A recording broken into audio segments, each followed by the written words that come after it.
सर्वप्रथम सगळ्यांना नमस्कार. 146 ओवळा माजिवडा विधानसभेमधनं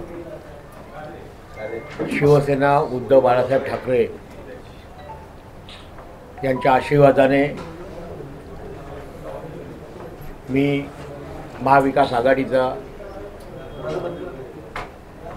उमेदवार म्हणून या ठिकाणी मी तुमच्यासमोर आलेलो आहे. मी 1986 मध्ये पहिला महापालिकेची निवडणूक लढवली आणि महापालिकेमध्ये 4 टर्म केल्या. 1 वर्ष आणि 1 टर्म मी स्वीकृत सदस्य म्हणून सुद्धा होतो. आणि घोडबंदर पट्ट्यामध्ये ठाण्यामध्ये शिवसेनेच्या माध्यमातून आणि महानगरपालिकेच्या माध्यमातून स्टँडिंग कमिटी चेअरमन असेल, स्टँडिंग कमिटी सदस्य असतील, शिक्षण मंडळ चेअरमन असेल, असे अनेक पदं मी भूषवलेली आहेत. आणि प्रभाग क्रमांक 1 मधनं प्रामुख्याने मी जेवढी नागरी विकासाची कामं केलेली आहेत त्या शिदोरीवरती मला पक्षाने मला वाटते ही उमेदवारी दिलेली आहे. माझ्या प्रभागामध्ये गेल्या 5 टर्ममध्ये लोकांचा प्रेम, लोकांचा विश्वास आणि त्यामुळे सातत्याने लोकांच्या प्रेमापोटी मी महापालिकेमध्ये त्यांचं प्रतिनिधित्व करत आलेलो आहे. 15 वर्षापूर्वीसुद्धा माझा या ओवळा माजिवडा मतदारसंघामध्ये मी पक्षातर्फे मागणी केली होती, परंतु हे महाशय अचानक दुसऱ्या पक्षातून आल्यावरती ते ह्या मतदारसंघामध्ये निवडून आले. गेल्या 3 टर्ममध्ये आम्ही लोकांनी मेहनत करून त्यांना या मतदारसंघामध्ये निवडून दिलं. परंतु तुम्ही जर पाहिलं असेल तर या 3ही टर्ममध्ये ते 4 वर्षे, पहिले 4 वर्षे गायब असतात. शेवटच्याच वर्षी फक्त ते प्रकट होतात आणि मग अनेक भूमिपूजनं करतात, नारळ फोडतात. नारळ फोडल्यानंतर मोठ्या मोठ्या बिल्डिंगचे फोटो लावतात आणि उद्घाटनं करतात. त्यांनी 5 वर्षापूर्वी जी भूमिपूजनं केली तर ते एकसुद्धा इमारत त्यांनी आम्हाला दाखवू दे का बा ही पूर्ण झाली आणि लोकार्पण करून लोकांना विभागात पडले, असं एकही कुठलं काम ते दाखवू शकणार नाही. त्यांनी शासनाकडनं, महापालिकेकडनं जेवढ्या निधी मिळालेत या सर्व निधी स्वतःच्या फायद्यासाठी त्यांनी वापर केलेला आहे.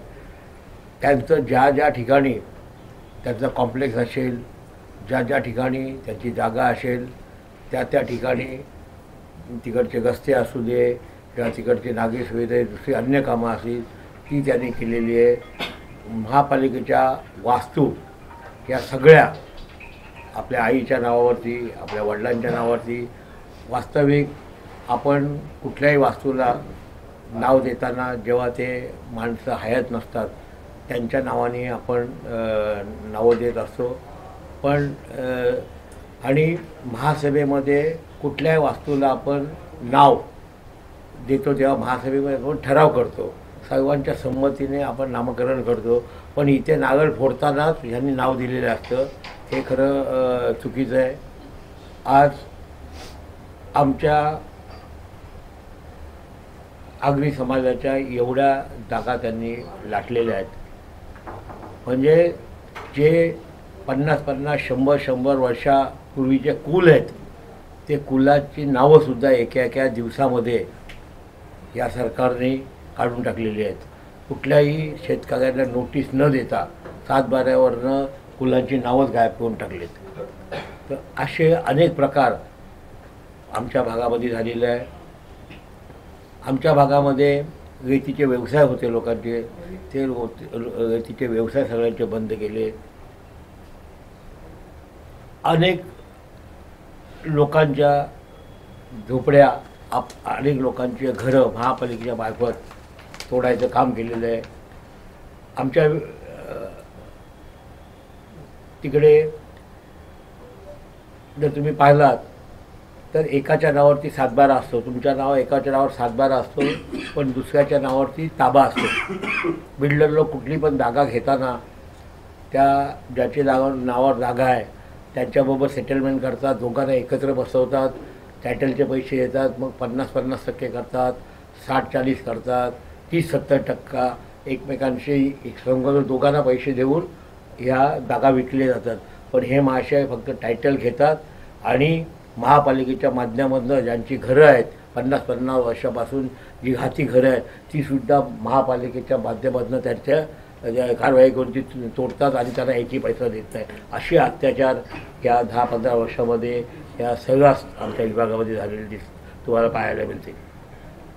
राहिली विकासाची कामं, तुम्ही जर घोडबंदरला येता जाताना जर पाहत असाल, जुने ठाणे नवीन ठाणे 18 कोटी रुपये खर्च करून ती वास्तू त्या ठिकाणी उभी केली, परंतु 1 महिनासुद्धा लोकांना वापरायला मिळाले नाही. ते पैसे सगळे लोकांचे पैसे वाया गेलेले आहेत. कायमुखची चौपाटी, तिकडे सगळ्या गावकऱ्यांचे रेतीचे व्यवसाय होते, ते बंद केले, चौपाटी केली. आत पण तुम्ही जर जाऊन त्या ठिकाणी पाहिलं तर त्या चौपाटीला तडे गेलेले आहेत, तिकडे पट्टी मागून ठेवली, त्याबद्दल कोणी जायचं नाही. म्हणजे अशी जर कामं जर होत असतील आणि लोकांच्या पैशाचा जर दुरुपयोग होत असेल तर हे थांबवणं कुठेतरी गरजेचं आहे. आज चायना बीचला त्यांनी जागा बंगलो स्कीम चालू आहे, तिथेसुद्धा आदिवासी लोकांचा जाण्या येण्याचा मार्ग त्यांनी त्या कॉम्प्लेक्ससाठी वापरलेत आणि ते कॉन्क्रीटचे रस्ते केले. लोक आज तिथे पाण्याबंद लोकांना त्याच्या शेताकडे त्याच्या घराकडे जायला पाण्याबंद जावं लागतं. या ठिकाणी कुठलेही नवघरच्या स्मशानभूमीचं पण हे आहेत. एकीकडे तुम्ही सांगता का आम्ही ती स्मशानभूमी थांबवली, दुसरीकडे पेपरला फोटो येतात का जोरशोरसे त्या स्मशानभूमीचं काम चालू आहे.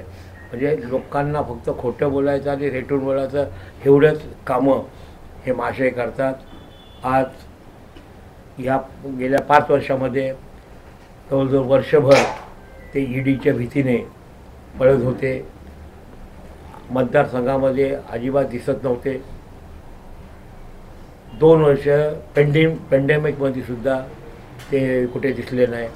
आता त्याच्यानंतर हेच महाशय होते का ज्यांनी उद्धव साहेबांना पत्र दिलं का मी आम्हाला ईडीपासून वाचवायचं असेल तर आपल्याला BJP बरोबर समझोता करायला लागेल, BJPमध्ये जायला लागेल.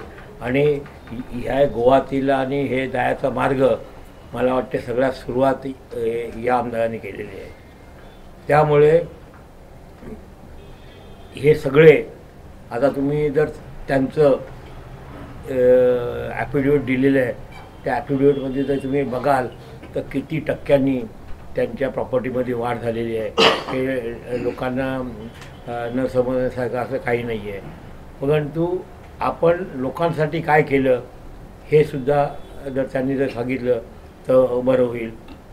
मी एवढं तुम्हाला या माध्यमातून सांगेल का मी गेल्या 40 वर्षापासून धर्मवीर आनंद दिघे साहेबापासून मी ह्या सामाजिक क्षेत्रामध्ये आहे. आम्हाला कुठल्याही प्रकारचा आमच्यावर कुठला कलंक नाही आहे. आमच्यावर कोणी असं बोट टाकू शकणार नाही. मला खुद्दार आणि गद्दार ही लढाई ह्याची आहे हे मला तुम्हाला सांगायचं आहे. आणि जे लोक गद्दारी करून दिले ते लोकांनी आजपर्यंत विसरलेलं नाही असं मला वाटते. लोकांच्या मनामध्ये आहे ते. आणि ही लढाई आम्ही शेवटपर्यंत नेऊ असा मला विश्वास आहे.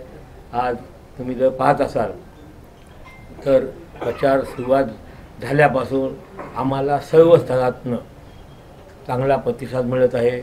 सर्व धर्मांची लोक, सर्व जातीचे लोक, सर्व पक्षाचे लोक आमच्याबरोबर खांद्याला खांदा लावून काम करतात.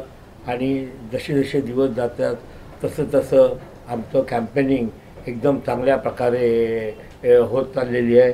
लोक अधिक आमच्याकडे येऊ लागलेली आहे आणि मला खात्री आहे का याच्यामध्ये एक चांगला निर्णय आमच्या बाजूने लागेल. ते प्रश्न असा आहे